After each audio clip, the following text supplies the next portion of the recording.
Hello everyone, ఈ వీడియోలో మందారం పువ్వులతో హెయిర్ ఆయిల్ ఎలా తయారు చేసుకోవాలో ఈ వీడియోలో చూపిస్తున్నానండి.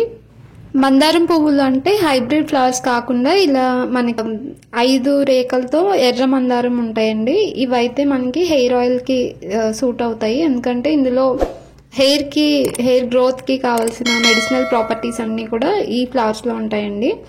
ఇవి మనం ఒక 10 పువ్వులు తీసుకుంటున్నాను నేనైతే ఇప్పుడు చూపించే ఆయిల్కి అయితే.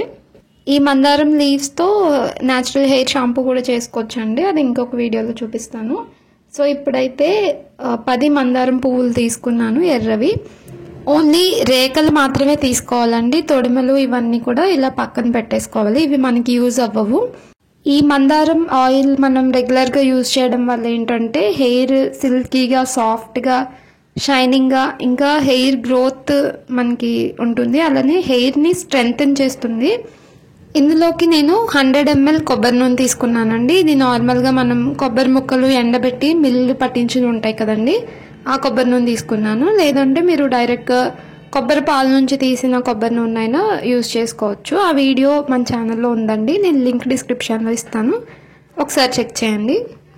ఈ వీడియోలో చెప్పే కొలతలు ఏంటంటే మనం కాన్సన్ట్రేటెడ్గా తయారు చేసుకుంటున్నాము ఆయిల్ని. మీరు తర్వాత ఒక 50 ml కోకోనట్ ఆయిల్ వేసుకొని డైల్యూట్ చేసుకోవచ్చు మీకు ఇంకా థిక్గా ఉంది అనుకుంటే. సో ఇవి న్యాచురల్ ఇంగ్రీడియంట్సే కాబట్టి మీకు అంత ఇబ్బంది ఏమి ఉండదు దీనివల్ల, కాన్సన్ట్రేటెడ్గా చేసుకున్నా కూడా. ఇందులో ఒక 1/2 స్పూన్ మెంతులు వేసానండి. ఇది ఇప్పుడు ఒక 20 నిమిషాలు సిమ్లో పెట్టి లో ఫ్లేమ్లో మనం ఈ ఆయిల్ని హీట్ చేసుకోవాలి.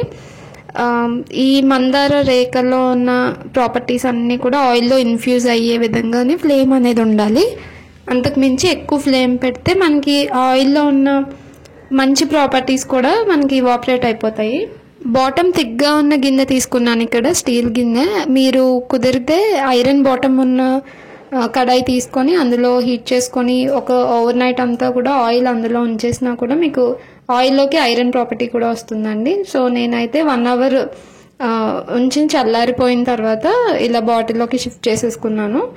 కుదిరితే గాజు సీసాలో పెట్టుకోవడానికి ట్రై చేయండి. సో నా దగ్గర ఎక్కువ పగిలిపోతున్నాయి, అందుకే నేను ఇంకా నార్మల్గా ఓల్డ్ బాటిల్లోకి షిఫ్ట్ చేసుకున్నాను. ఇది మందారం రేఖలు చూసారా ఎలా అయిపోయినాయో, మొత్తం అంతా ష్రింక్ అయిపోతాయి, మనకి ఆయిల్లోకి వచ్చేస్తాయి ప్రాపర్టీస్ అన్నీ కూడా. ఇది ఇంకా మనకి న్యాచురల్ డై లాగా పనిచేస్తుందండి హెయిర్కి, ఆయిల్లో ఇన్ఫ్యూజ్ అవుతుంది కాబట్టి దీని ప్రాపర్టీస్. కాకపోతే మనం పొడి చేసుకొని పెట్టుకోవాలంటే హెన్నాతో కలిపి పెట్టుకుంటే ఆ ప్రాపర్టీస్ ఉంటాయి. అండ్ ఈ ఆయిల్ బాటిల్లో ఆల్రెడీ వట్టివేర్, ఇంకా రతన్ జోత్ రూట్, ఇంకా చాలా ఉంటాయండి. ఇవన్నీ కూడా మనకి హెయిర్కి గ్రోత్కి పనిచేస్తాయి. ఇంకా రిమైనింగ్ అంతా కూడా మనం కంపోస్ట్ బిన్లో వేసేసుకోవచ్చు, అవేం పని చేయవు. ఈ ఆయిల్ అయితే మీరు హెడ్ బాత్కి 1 గంట ముందు అప్లై చేసుకొని హెడ్ బాత్ చేసేయచ్చు.